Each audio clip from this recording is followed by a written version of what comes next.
Kurz nochmal aus der Zukunft. Lasst gerne einen Daumen da.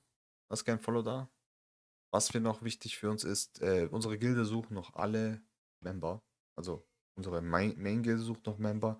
Unsere zweite Gilde sucht noch Member. Ihr könnt in die zweite Gilde könnt ihr einfach reinjoinen. Bodenständig 2 ohne Leerzeichen. Bodenständig 1 ohne eine 1, also nur bodenständig, sucht auch noch tatkräftig gute Member. Wir sind momentan unter den besten 10 Gilden und wollen uns gerne auch da halten. Also falls ihr Bock habt und noch eine Gilde braucht, wo ihr euch entfalten könnt, kommt einfach auf den Discord, schreibt uns an.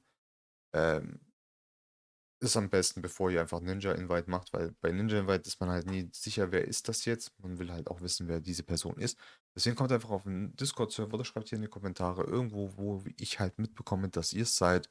Dann werde ich auf jeden Fall angenommen. Bodenständig 2 könnt ihr einfach joinen, ohne Genehmigung. Ihr könnt einfach reingehen. Da könnt ihr farmen. Ihr könnt trotzdem in die Gilde, in den Discord kommen.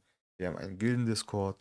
Und da könnt ihr auch mit uns dann zusammen auch schreiben, Fragen beantworten wir immer gerne. Wir sind immer gerne da für euch. Wir helfen euch bei jedem Content, auch so noch. Also kommt gerne rein, würde mich freuen. Und jetzt fängt das Video an. Bis dann. Servus Leute, was geht ab? Willkommen zurück zu einem weiteren Guide. Heute mache ich mal den Untergrund-Guide. Dazu hatte ich noch, glaube ich, kein Free-to-Play-Team gebaut. Wir hatten mal ein Video mit dem Dark Joker, als er noch nicht diesen quasi Nerf bekommen hat, nicht er selber, sondern dass der Boss hier seine Passive ja nicht geblockt hatte. Und seitdem habe ich kein Video gemacht und ich dachte, ich hol das mal nach, weil wir bekommen ja morgen das neue Event, wo wir Underground Vegas wieder farmen müssen.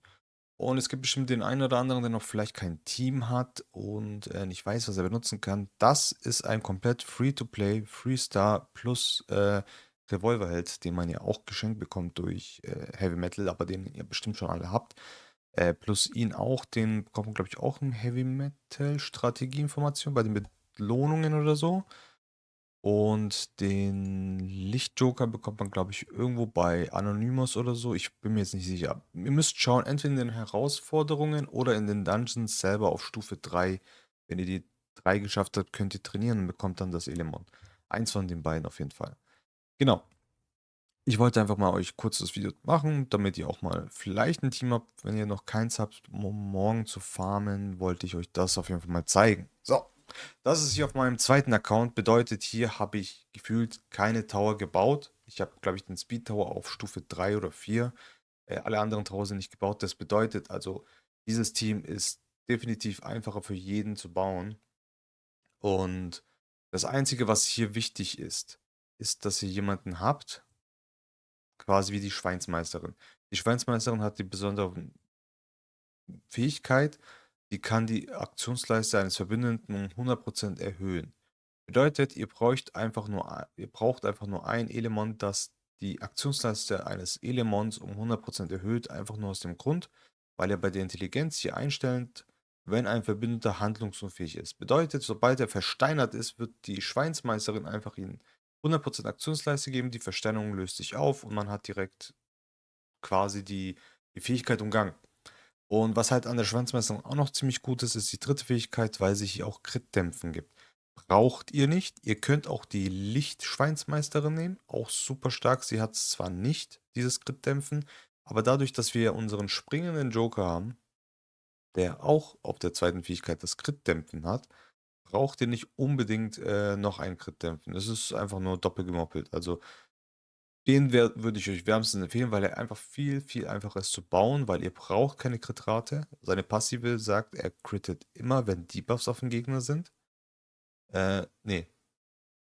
Ein Ziel ohne Buffs wird es immer einen kritischen Treffer sein, außerdem erhöht ihr jeder Debuff auf dem Ziel den Schaden um 10%. Bedeutet, er wird immer critten, wenn kein Buff drauf ist und wenn Debuff drauf ist, ist es sowieso noch besser. Also weil hier steht oder, also sowohl als auch, ne? Funktioniert beides. Deswegen, ihr baut hier nur auf Crit Damage, nur auf Attack, bisschen LP, dass er nicht stirbt.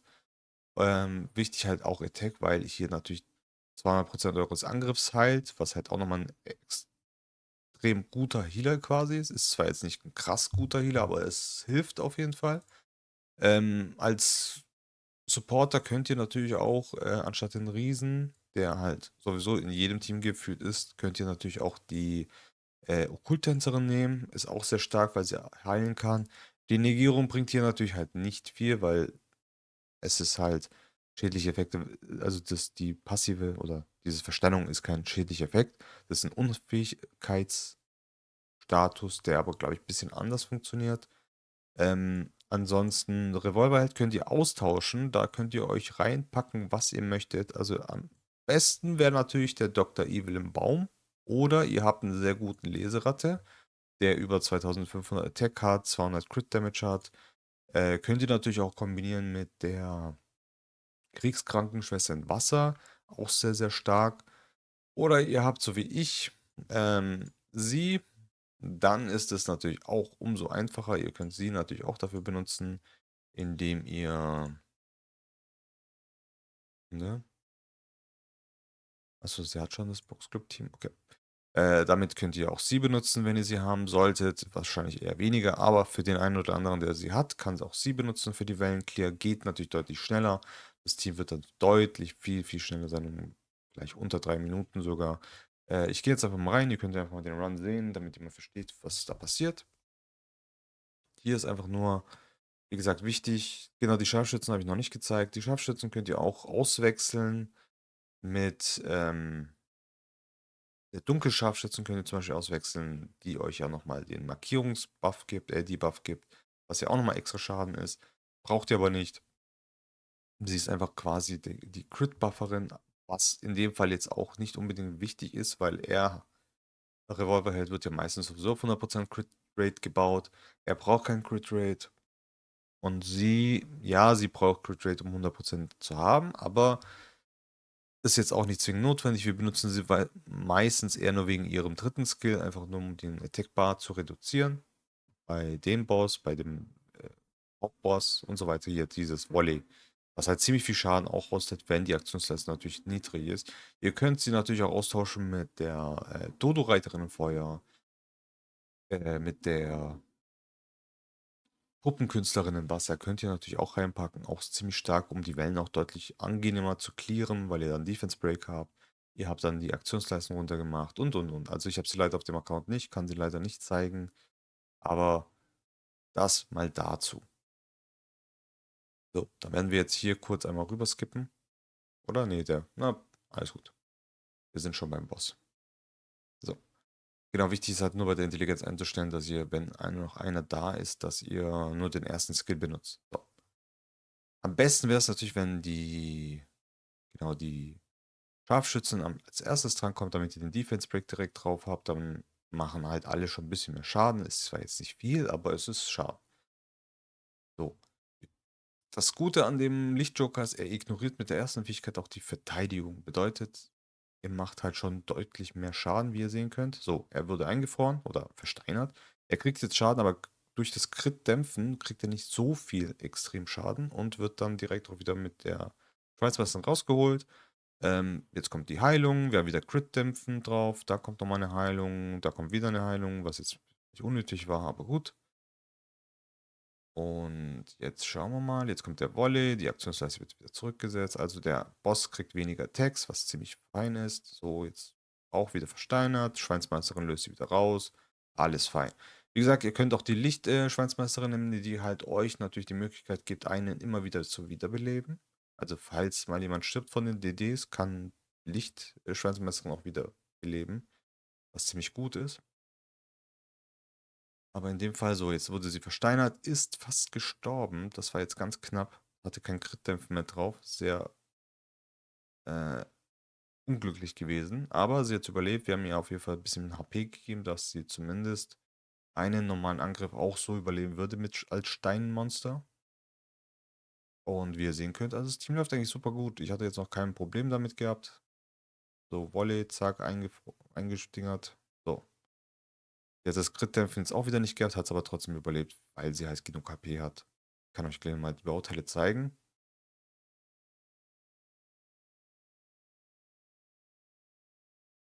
So, damit müsste es gleich vorbei sein. Zack.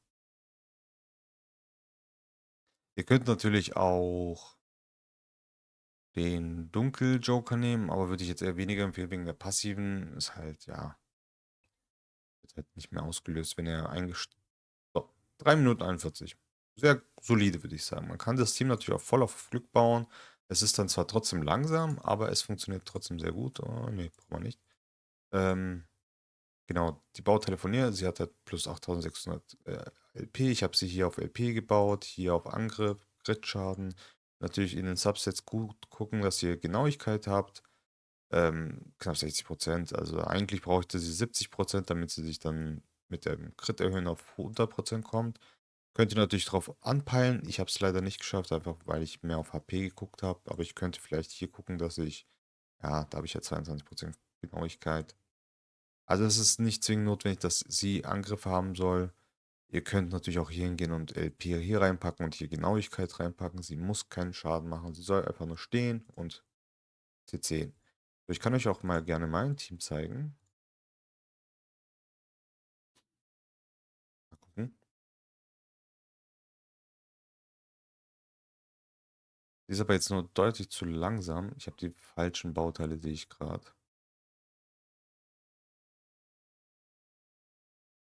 Ja, definitiv die falschen Bauteile. Aber nicht schlimm. Sie muss einfach nur als zweites drankommen nach der Scharfschützen wegen dem Crit Rate Buff. Man könnte natürlich auch den Clockwork nehmen dafür, aber dann wird das Team wahrscheinlich nicht mehr so konsistent sein. Aber hier ist es auf jeden Fall ziemlich, ja. Ich wollte eigentlich euch nur damit zeigen, dass wenn ihr einen Clearer habt, also einer, der AOE Damage macht und alle immer die Waves cleart, ist es halt deutlich angenehmer, weil ihr dann viel, viel mehr oder viel, viel schneller seid und dementsprechend auch schneller beim Boss seid und der Run halt deutlich kürzer ist. So. Also in dem Fall macht sie jetzt gerade nicht so viel Work, weil sie hat, glaube ich, nicht genug Crit Rate. Speedhealing fehlt halt jetzt leider. Aber dadurch, guck, wir kriegen auch Dots drauf, was halt auch nochmal ziemlich gut ist. So, sie wird versteinert. Ist jetzt halt schade. Jetzt ist er tot leider. Jetzt wäre natürlich die Licht-Schwarzweißerin nicht schlecht gewesen. Einfach nur um den Crit-Dämpfen drauf zu packen. Um sie wiederzubeleben, würde halt deutlich den Run besser machen. Aber an sich war der Revolverheld hier ja nicht zwingend notwendig. Ich meine, man kriegt mehr Turncyclen, was halt mehr Runden gibt. Ist aber hier in dem Fall jetzt ja, unwichtig. Also der Farmer kann auch hier in der Phase sterben, solange die 4 hier überleben und Damage machen beim Boss, ist alles fein. Ist halt natürlich nur Bonus, dass Schaden von Farmer auch noch reinkommt. Aber in dem Fall ist es wirklich nur, um schneller die Waves zu clearen, um einfach schnellere Runs zu bekommen. Aber wie gesagt, das ist an sich komplett egal. Weil man farmt ja mittlerweile 10er Runs oder so. Oder 5er, je nachdem, wie weit ihr seid. Ähm, kann man nebenbei AFK farmen. Vor allem mit mehr Glück, das ist halt das Gute. Man kann einfach gucken, dass man viel, viel mehr Glück bekommt. Weil ihr seht ja, die Supporter selber, die werden nie unter einem gewissen Prozent fallen. Bedeutet, Dieb könnt ihr komplett auf Glück bauen. Geschwindigkeit und Glück. So, jetzt ist leider der eine Kollege hier gestorben. Schade. Aber das kann man, wie gesagt, damit unterbinden, indem man vielleicht die Lichtschwanzemeisterin nimmt und damit natürlich deutlich bessere Möglichkeiten hat. Ja. Der Kampf wird jetzt bestimmt ein bisschen länger dauern, weil einfach beide tot sind. Leider. Auch die Zeit, die wir jetzt gespart haben, wird halt in diesem Fall na, nicht ausreichen, glaube ich.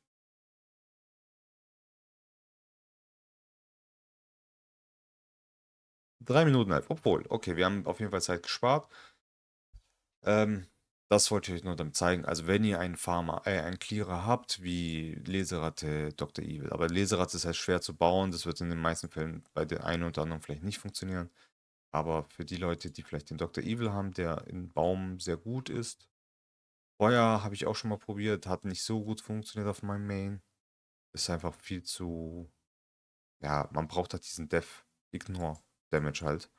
Man könnte vielleicht mal versuchen, den Feuerlaserrad zu benutzen, aber da müsste man den Feuersphere auch noch dazu nehmen. Dann wird es halt ein bisschen schwierig, ob man das dann alles perfekt hinbekommt.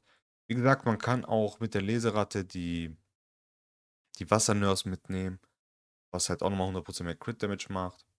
Aber das Team, so wie es hier steht, ist vollkommen fein. Ihr könnt halt hier nochmal die Bauteile sehen. Also bei ihm habe ich natürlich die Priorität ein bisschen anders gesetzt. Ihr könnt natürlich auch gucken, dass ihr vielleicht gezielter Schuss auch noch mit drauf packt. In dem Fall würde ich das sogar empfehlen. Da würde ich einfach sagen, jo, kann man machen. Bei dem ist ja egal, er hat ja quasi nur diese 2 Angriffe. Ist egal, welchen er als Erster einsetzt. Man könnte natürlich auch so machen, ist auch völlig fein. Ähm, Bei ihm natürlich auch hoch, nur ein Diener, ein Feind am Leben, niedrig, mittel. Bei ihr genauso hoch, mittel, niedrig. Da hat man es umgewechselt, damit sie immer den Crit-Damage hat. Bei ihm hoch, mittel, niedrig, weil es halt passiv ist, völlig fein. Und bei ihr auch hoch, mittel, niedrig. Und hier natürlich, wenn ein Verbündender handlungsunfähig ist sehr wichtig. Und das Team läuft soweit ganz super. Also ich bin damit zufrieden. Ich werde auch damit weiterfahren, weil es ist auf meinem zweiten Account. Ich habe jetzt auch nicht viel mehr. Das Einzige, was ich mache natürlich, ist sie einzuwechseln. Vielleicht baue ich mir noch die Licht-Schweinsmeisterin, damit einfach sie überlebt und der Run einfach schneller wird. Mal gucken, werde ich mir dann überlegen. Aber wie gesagt, alternativ kann man auch sie benutzen. Ähm, Ansonsten für sie könnt ihr die Licht benutzen. Habe ich jetzt hier gerade nicht da. Okay, schade. Aber ja, könnt auf jeden Fall dann Licht benutzen. Hm, ansonsten, ja, ich glaube, das war es eigentlich. Mehr gibt es eigentlich nicht so momentan. Ihr könnt natürlich auch das normale Boxscript-Team versuchen reinzupacken. Ähm, Hat auch, ah ne, nicht sie. Funktioniert quasi auch so zum Teil, aber nicht zu 100%, weil ihr müsst quasi gucken, dass ihr trotzdem eine Schweinsmeisterin dabei habt. Ähm, Wo ist die Ratte? Also ihr könnt auch das hier versuchen natürlich. Müsst ihr halt trotzdem schauen, dass er halt die Wellen cleart. Ja, das war's auf jeden Fall zu dem Video. Ich hoffe, es hat euch gefallen. Und wir sehen uns auf jeden Fall beim nächsten Video. Lasst gerne einen Daumen da, Like, Comment, Abo. Würde mich freuen.